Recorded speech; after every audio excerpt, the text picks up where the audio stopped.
Why is a GLP-1 an optional tool for some people, but a life raft for others? When I had that epiphany, it changed my life. For some women, better nutrition, gut health, balanced blood sugar can change everything. But for others, the problem runs much deeper. I have ADHD, I have binge eating disorder. Today's guest, Rachael Gullette, lived on the far end of that spectrum. After decades of severe obesity, PCOS, ADHD, binge eating disorder, a GLP-1 didn't just help her release 170 pounds.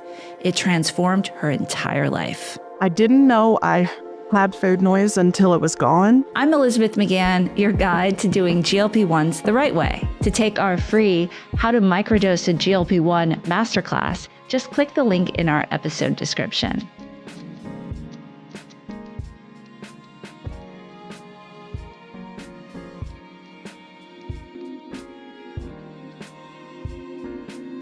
Rachael Gullette is in the house. Girl, thank you for being here. Thank you for having me. Oh, it's truly a pleasure. And I want to get right into it. Before GLP-1s, what did your life in your body feel like day to day? It was constant struggle. It was constant pain, physically, emotionally, mentally. I felt like everything I did was so heavy. Not just the physical heaviness was obviously a huge part of it, but it was emotionally heavy, a lot of self-hatred. And that is just so heavy to carry around for your entire life. I'm able to talk about it now so freely because I've talked about it so much. But I hated myself since I was 8 years old. I mean, just fully, it was all, I just felt like it was all my fault, that I couldn't control the size of my body like everybody else that I knew. And it affected every single part of my life.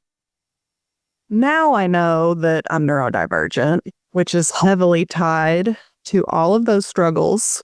And, a lot of people don't realize that if you have ADHD, it is part of the dopamine loop in your brain that is broken, that a lot of times is comorbid with obesity, binge eating disorder, and things like that. Before GLP-1, I didn't know any of that. And so everything was heavy, and it was a lot of shame, blame, and guilt just weighing me down every day of my life.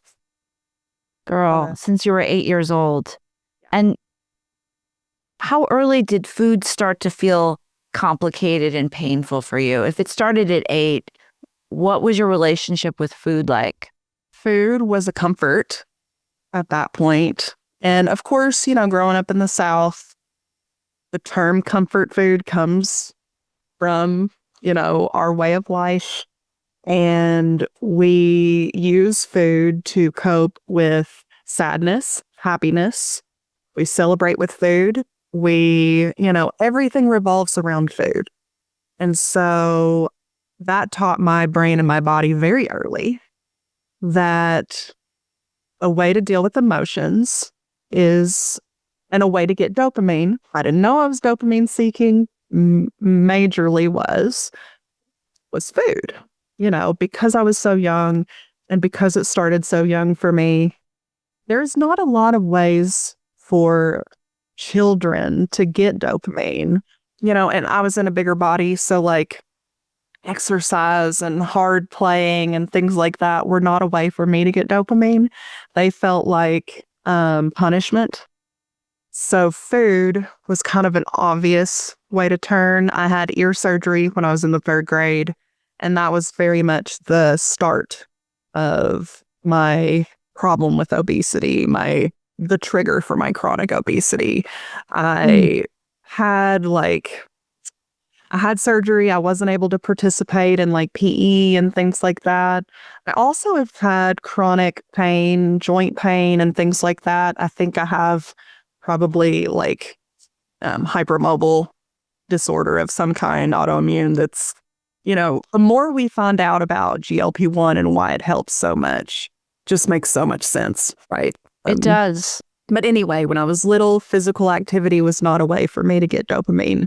It was painful. So that was not a positive thing in my life, but food was. And so very early on, that is kind of how that manifested. And when did you go on your first diet? I don't know. I really don't remember exactly. I knew that I was bigger than everyone else starting at 8. I probably didn't really understand why or how that happened until probably middle school, 6th grade, 7th grade, 8th grade. I don't know if I tried to really control that until maybe like the 8th grade.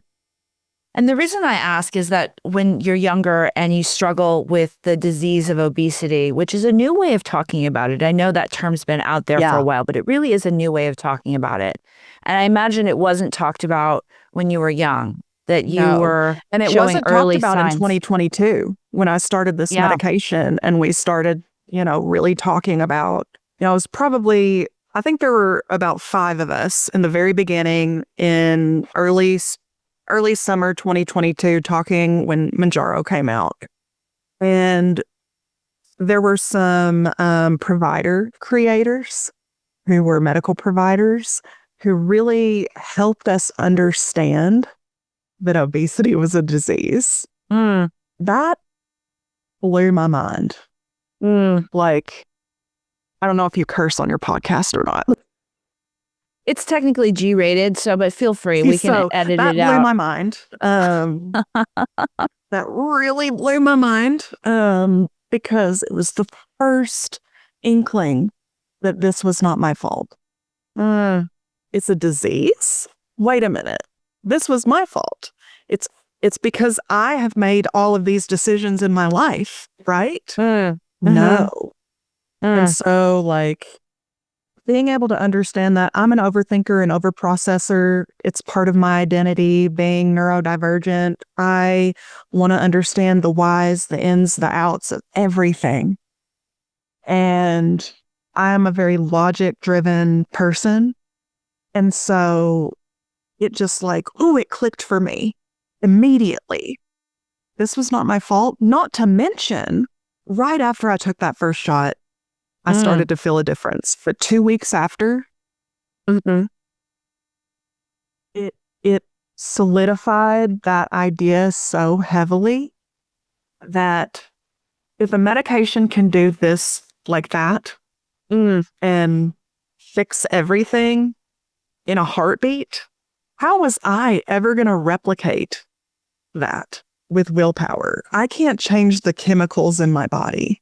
I can't change my brain chemicals. I can try harder, but I've been trying harder for 39 years at that point. So I don't know. It just it changed everything then. And I'm going to go off on so many tangents. You take me wherever you want to take me. Let me guide you. Let me guide you a bit because there's so much there. And thank you for sharing that. So if I'm getting it right, your whole life you were struggling with your weight. You were struggling with your metabolic health. You had PCOS as well. I've been listening. I've been binge listening all of your TikToks. And for the people out there, thank you for sharing so vulnerably the way you do. I think you're helping so many people and helping people because I do see this as a spectrum. Some people, I think obesity may exist on a spectrum, and some people have it really intensely, and some people maybe have it less, and some people that want to be on GLP-1s may not have the disease of obesity, and I think this is a very interesting conversation to have, but they still may be living in larger bodies and not have obesity. So it's fascinating. And for you, what I'm getting at is, and what I'm following from all of your content is that you definitely have the disease of obesity, metabolic dysfunction. You also you were suffering from, you share neurodivergence, as you said. And Yes. you also shared that you struggled with an eating disorder. Yes.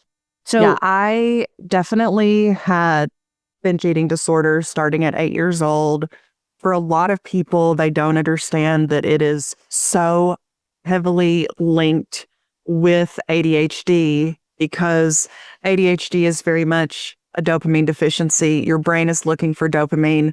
A lot of people that have ADHD, they might become addicts. They might become, there's a lot of ways to look for dopamine if you are deficient in it.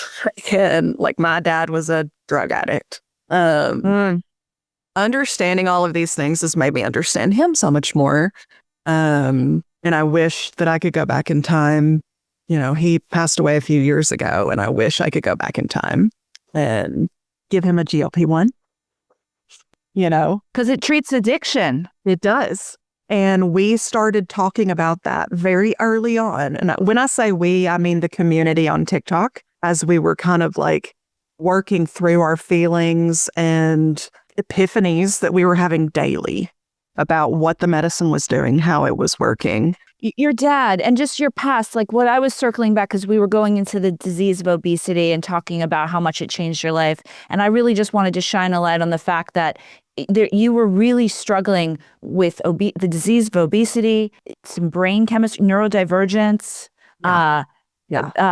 binge eating disorder. Yes. So binge eating disorder is so heavily tied to ADHD for so many people. It is so comorbid. And one of the medications that treats ADHD, Vyvanse, is the only medication that is FDA approved for the treatment of binge eating disorder because it works on the same mechanism. Isn't that interesting? Yeah. So it would make sense that when you took a GLP-1 for the first time, it was a profound shift because it was working on obesity, your metabolic health, your brain chemistry, and your binge eating disorder all at once. It was like flipping a switch where, it's really funny because we weren't the first people to ever say food noise, but we were the first people to ever say food noise in this context. And it's very much what am I going to eat? When am I going to eat? What's it going to taste like? How's it going to make me feel? What if I don't get enough? Is it not going to give me enough dopamine? What am I going to do if I don't get enough? What if I order something I don't like at this restaurant? Am I going to order something different? Are the people that I'm with going to judge me because I order something different? If we come home, am I going to stop at the gas station and get something else? Like my constant thought. And it's not like it's so hard to explain because it's not a visible, it's not something I heard. It was like in the back of my brain, just like a low level, always worry and frenzied feeling around food. When I took the medicine, within days, it's like that shut off. Someone flipped a switch. And so when we say, I didn't know I had food noise until it was gone, that is what we mean. And now that it's gone, the quiet and the peace and the relief, the freedom to think about something else other than food. It was never my choice to shut that off. It was never my choice. And that's what I mean by constant struggle. I have lost 70 pounds 3 times in my life prior to GLP-1. And that was a constant struggle.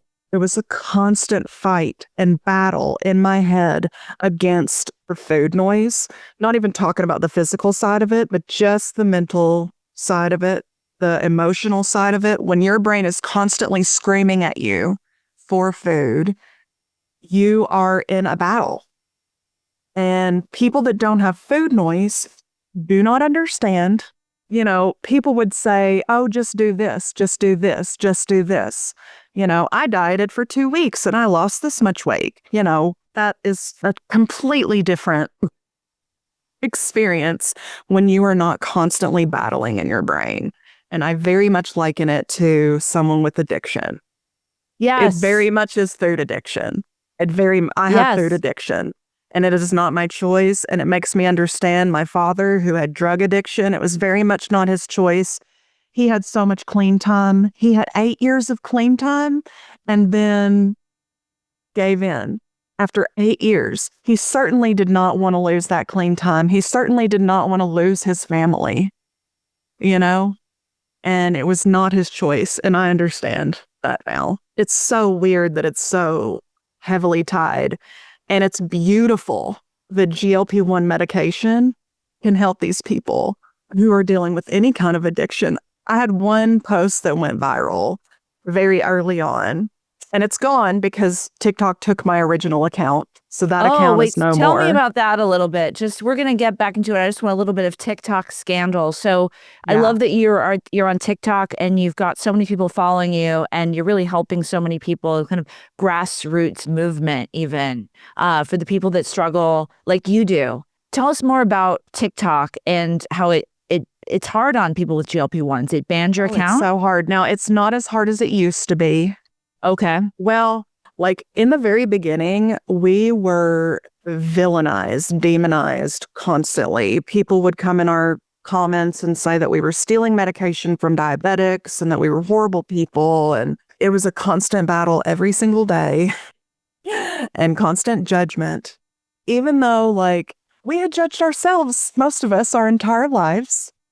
And now we have an answer that gives us relief and freedom. And now we're being constantly judged by everyone else, including every morning show. If we go back a few years, it was wild. It was the wild, wild west. And people just loved to hate us. We were cheaters, a moral failing that we were trying to take medication to be thin. And really all we were trying to do is live. I like to say that there is no cheating. My life is not a game. My health is not a game to be won or lost. And there is no such thing as cheating. I would not be a mom without this medication. Like at 41 years old, I ended up pregnant because of GLP-1. No other reason other than this medication after dealing with PCOS related infertility my entire adulthood. And like, it's not a game. There is no cheating. And it just we fought the stigma every single day for the people who need to take this medication or want to take this medication. So hopefully they don't have to deal with that part of it, at least the judgment of others. So your account got banned. It got taken down, your original one? Yes. How did that happen? On the night of July 4th, 2023, 60 creators and providers who were creators were all banned at the same time. We don't know if it was an actual person doing that or if they just turned on a new AI version of moderation, but that is what happened. So I woke up very early in the middle of the night and figured that out.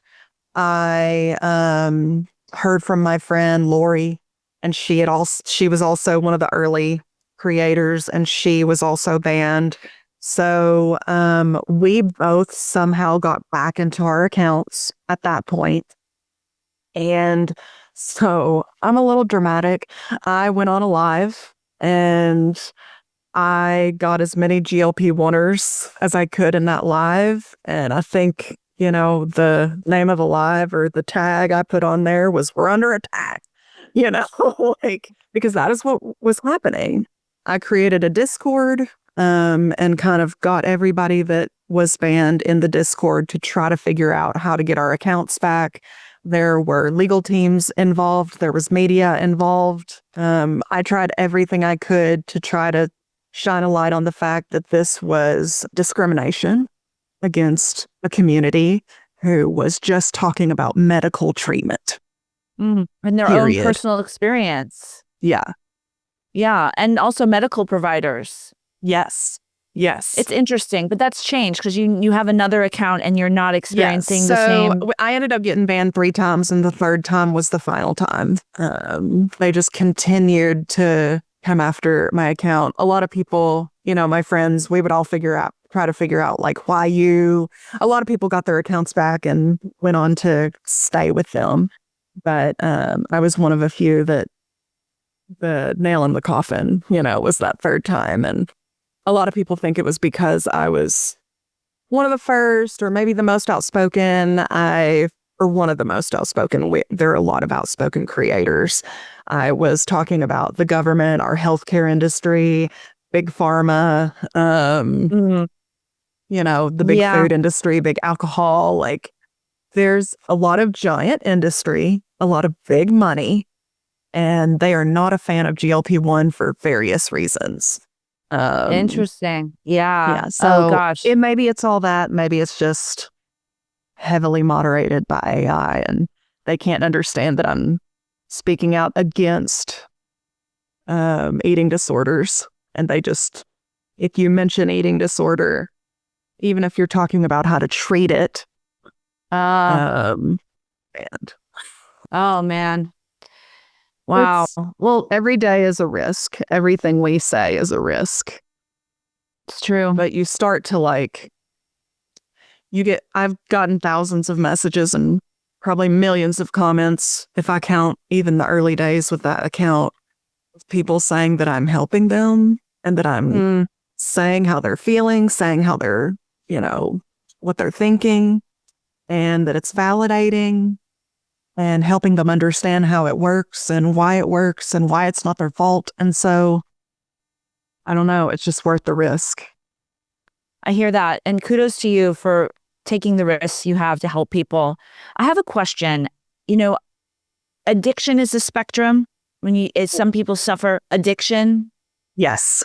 Is a spectrum. And therefore, food noise might be a spectrum. And any disease like obesity may also be a spectrum. Yeah. So some people suffer from it greatly. Some people suffer from it a little bit. And some people just maybe gain weight from pregnancies and think about food a little too much, or they had menopause and their weight starts creeping on. There's a spectrum. And I think GLP-1s can help lots of different people wherever they are, different ways to approach it, perhaps. My question for you is, where do you think you fit on that? Where do you feel like you land on that spectrum? I think I am probably the poster child for the most dramatic version of a person that can be helped by these medications. I'm a hyper responder. And I think it is because I have ADHD, I have binge eating disorder. It is obviously in my genetics, tons of obesity in my many lines of my family, the hormonal problems that I have on top of, just the mental part of it too. Probably autoimmune. A lot of autoimmune runs in my family, different versions. And so if I go 10 days without a shot, I end up gaining about 10 pounds of fluid and inflammation. Whoa. Yeah. And that's not changing anything about the way I'm eating or drinking or moving. It is purely the medication and how it works on inflammation in the body. And so being a hyper responder, and why it felt so dramatic, the shift of everything, I think is because I am on that far end of that spectrum of, I got all the things that it treats. Yeah, it's life-changing. Life-changing. And so it would make so much sense, Rachael, that for someone that really, as you said, the poster child for having obesity the way you do, autoimmune, inflammation, and even the mental health aspects of it, we'll call it the binge eating disorder, the neurodivergence, that this works for you so well that it wouldn't make sense to come off of it. No. And in the very beginning, I thought it was going to be a tool to help me lose weight and help me learn healthy habits to change my life. For me, as a person on that end of the spectrum, that is not the case. That will never be the case. If I want to see the results of this medication, I have to be on it long term, if not lifelong. Lifelong is a weird thing to say because we know so much is coming. Like I will be on this or something like it for the rest of my life. Whatever comes down the pike, if they figure out how to give me one shot and it cures me forever, amazing. But as of right now, I hear my baby. Let me go grab him. Okay, yes. I'll be right back. Oh, hello. Just woke up. Oh, I love this. And you can share one of the gifts of being on a GLP-1 for you, Rachael, was that after years of struggling with infertility due to a metabolic disease, which is PCOS, it's a blood glucose issue. And it would make sense that hormonal and so much. Yeah, that this gorgeous angel was a gift of your GLP-1 journey. Yeah. Yeah. Tell us a little bit about... we should have named him Little Turs. Oh, gosh, he's so handsome. And he's 15 months old? I can't even, it's hard to talk about it. It's not because, I do talk about it a lot. But all I wanted was to be a mom. Basically, my entire life. And at 41 years old, we kind of thought it wasn't going to happen. Our next step was IVF, but during the pandemic, that seemed like a weird choice to make. I didn't want to end up giving birth in a hospital by myself, and it was just very odd. And so then the years continued to go on. So in 2022, it was the main reason I went on the medicine. So my very first video, my very first post that I made about Mounjaro, my first shot day, I was like, I'm really hoping that this will help my fertility and this will help me become a mom. And that is literally what happened. I spoke it into existence as much as I could. It was a month after I hit maintenance. I decided I was in maintenance. I had lost 165 pounds at that point. I know. He's like, I've heard this before. I'd lost 165 pounds. I seemed to be ovulating. Very early on in my journey, I had heard a fertility doctor talk about going off the medicine. And he said he was not having his patients go off the medicine, even though that is what the manufacturer recommends 2 months before you try to get pregnant. But he said, I just have my patients test for pregnancy every week before they take a shot. And so I thought, when I get to that point, that is what I'll do. Because I knew I would go up to 18 days between shots at some points because I didn't have coverage. So I was trying to stretch out my medication as much as I possibly could. I could feel the difference. I could feel that my cycles got longer.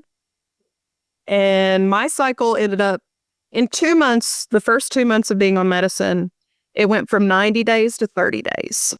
Whoa. And people love to say, oh, it's because you lost weight. If you lose weight, it makes you more fertile. Okay, but 2 months in, I had not lost that much weight. It was the medicine treating my hormonal and metabolic issues. I went on declared maintenance. I'm not going to lose anymore. Went down in dose, but stayed on the medicine. A month later, I was pregnant.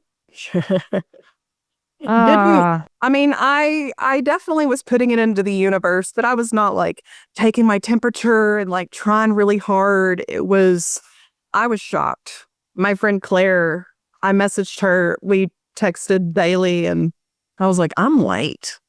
And she was like, you should test. And I was like, no. I waited a couple of weeks to test because I didn't want to see a no again. It was just such a weird experience, but I don't know. It was the biggest shock of my life. and the biggest gift. And what a gift of just this beautiful healing experience you've had with GLP-1s. I want to talk about, and maybe we can even wrap this up. I want to bring you back on and hear more about your journey as it unfolds. Then what would you want someone that identifies with your story and the disease of obesity and really hears their story and yours? What would you want someone to really hear and take away today without shame? Like, what would you want them to know? I mean, I would want them to know that it is not their fault. Like, that's the biggest thing that we try to tell people, or that I have tried to tell people for the past 4 years. When I had that epiphany, it changed my life. And the amount of people that would tell me, until I heard you explain it, I didn't understand, but now I understand, and now I have relief, freedom from all of the self-hatred, the shame, blame, and the guilt. There's no way that you can replicate what a medication is doing in your body. There's no way. I white-knuckled it my entire life. And I was successful. I like to say that it's like being caught in the undertow.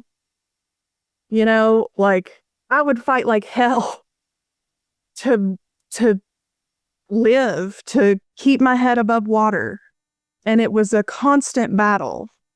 And sometimes I would win. Sometimes I would start to see the shore. Sometimes I would get 20, 30, 40 pounds down. But no matter what, no matter how hard I tried, no matter how hard I white-knuckled it, no matter how hard I swam, I was constantly pushed back under the water.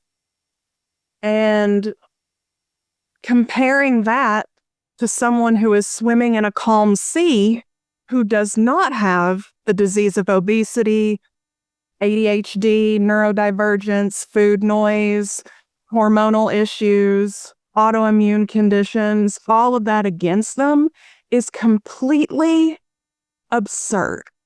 People who have never thought this have no business giving advice to people who do.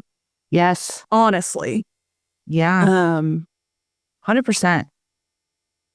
Yeah. Girl, thank you for that. And I know that message is really ringing true. And Oprah, let's just talk about Oprah for a minute. Yeah. She seems to be on the world stage saying the same exact thing. What do you think of that? Yes. So I was championing Oprah from the very beginning, before she ever admitted it. Like, we knew. We knew. You're the most powerful woman probably on earth. You know the medications that are available. We knew. I actually got a lot of hate because I posted about Oprah very early. And I was like, if she would just come out and say, it would be so powerful. And I don't believe that anyone owes us their medical information. I don't believe anyone owes anyone talking about their journey, but I just kept saying, like, if she would, it would help so many people. And when she finally did, I was ecstatic because I knew it would help so many people. Yeah. I think I said, it's very different. No, most people are not on TikTok.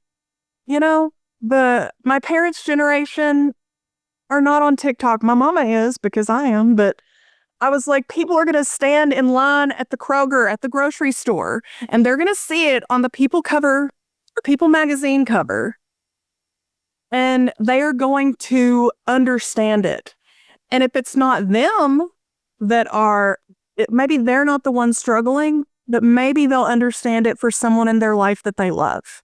For a long time, I've been saying it's going to wash like a wave across this country, across the world, that the people that have been skeptical, the people that have judged and demonized us for using this medication because we should have just tried harder instead, they're going to see their Aunt Linda, who has worked her entire life to try to fight the disease of obesity, and suddenly she's going to find relief and freedom.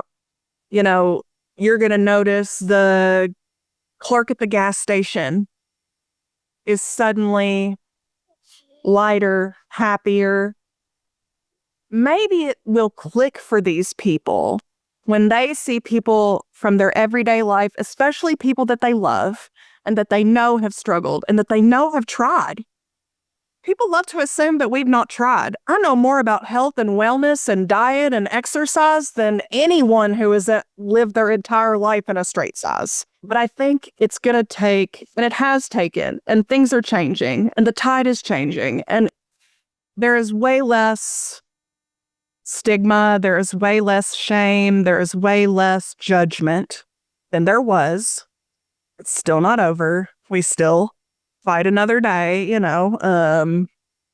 but ultimately, I've never seen so much judgment around a medication. It doesn't make sense. Nobody cared when I was taking metformin for PCOS.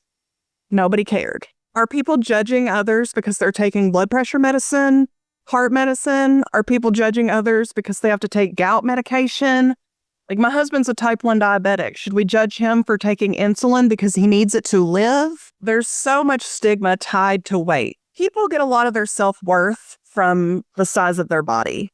They maybe not outwardly, but somewhere deep in there, they're afraid if the fat people get skinny, then I'm going to lose my power for being born into a straight size body. Wow. And it's a weird conversation to have. Yeah, I see it. But it is very much true. Yeah. There's a lot of power and a lot of social currency built into the size of your body. And so if we remove that, people start to feel angry. But it's been an interesting 4 years. Oh my goodness, this it's all so play out. so interesting. I've enjoyed being a voice in the community. I've enjoyed, trying to help others feel the freedom that I feel. Yes. God bless you. You are such a wonderful voice. Tell people where they can find you, what you're most excited about in your work, what's coming up for you, and tell us more. So I have been working on a podcast for a while, Food Noise Podcast. I happened to get pregnant right when all of that was happening. So it's been on the back burner, but it is definitely coming. So I have TikTok, Instagram, YouTube already. Just Food Noise Podcast is the username. My main TikTok account is My Little Love Nest. So that's about my GLP-1 journey. That's about products that I love. It's about being a mom. It's whole life. Yeah, I mean, that's where I share most of the time. It's a calling. So I hope to continue to share as much as I possibly can. Yes, you have to. It's so good. And we're going to link all of your information in our show notes. And you guys, you create beautiful content, really just honest, vulnerable, so helpful. And it's thank you for being here. I really appreciate it. I really do. And I know this podcast is going to help a lot of people. Yeah. Well, I hope so. And, nobody deserves to feel alone.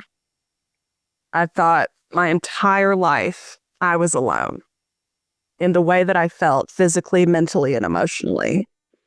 And so the more that we can share, those of us who are willing to share, I think that it's so valuable. So valuable. Yes. All right. Well, we'll say goodbye for now. Thank you. Thank everybody for listening, and bye, everybody.